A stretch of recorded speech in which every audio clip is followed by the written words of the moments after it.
Have you ever thought about taking a job for which you were overqualified? Well, maybe you haven't been in this position, or maybe you haven't faced this dilemma, but there are some of us who have, and that's what we're going to talk about today. The reasons you might take a job that you're overqualified for. This is especially important for my new teachers, my newbies entering the profession, and even some of my veteran teachers. This may have come up. So whether have or have not, that's what we're going to talk about today. Hi, I'm LaWanda Shields with 2 Cute Classrooms, and today we're talking about reasons you may have to take a job that you are overqualified for. So let's get right into this video. So why on earth would you even consider taking a job that you were overqualified for? Or why would you take a job that is not within your degree range, or that makes a lot less money than the money that you should be making because of your credentials? Well, let me tell you, maybe you don't have any work experience in that particular profession. This happens a lot when we first graduate from college. We have that degree, that diploma in our hands, that certification, that license. Unfortunately, we have no work experience. And there are some jobs that just are not going to hire you with no work experience. They don't know you. They don't know you. They don't trust you.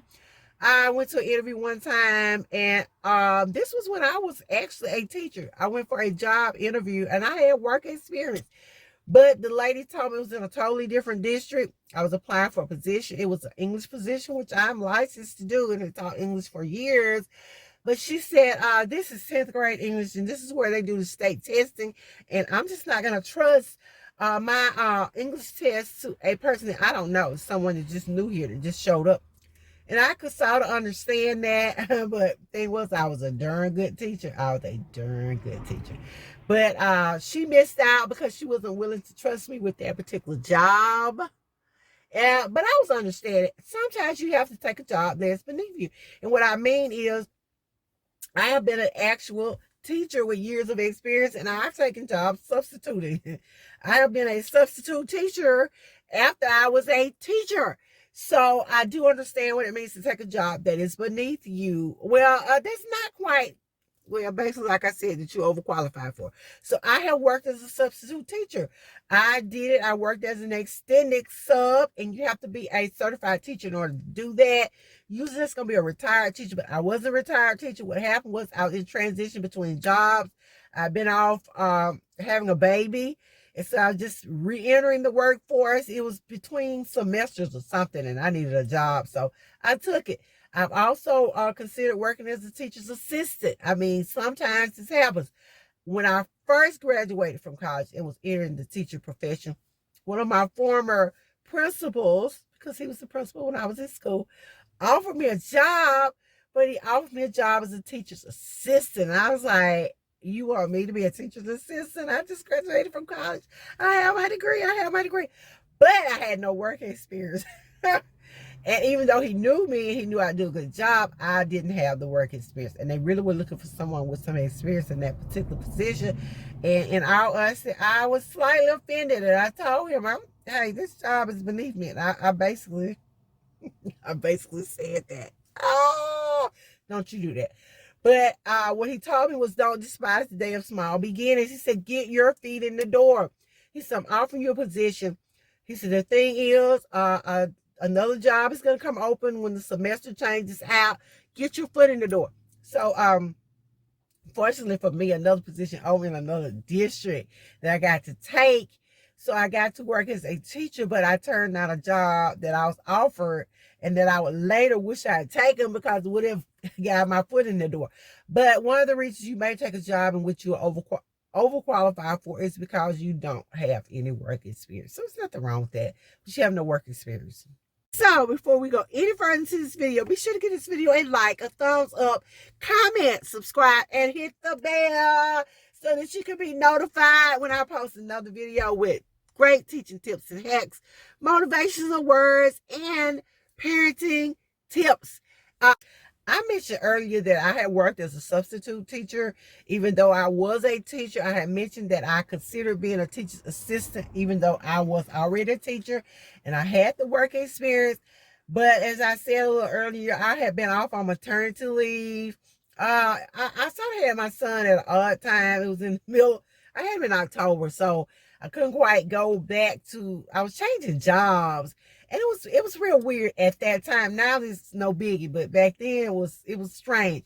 So I ended up in a position where I didn't have a actual teaching position, and I needed a job, and I couldn't really wait until the semester changed out. I needed to go to work. And so I accepted some jobs as a substitute teacher to extend this up. And it was okay. So I had to go to work because I needed to go to work because I need to pay my bills. And so if you need to pay your bills, there is nothing wrong with accepting a job or accepting a position where you may not be working actually as what you are. Having to pay your bills can be a great motivator.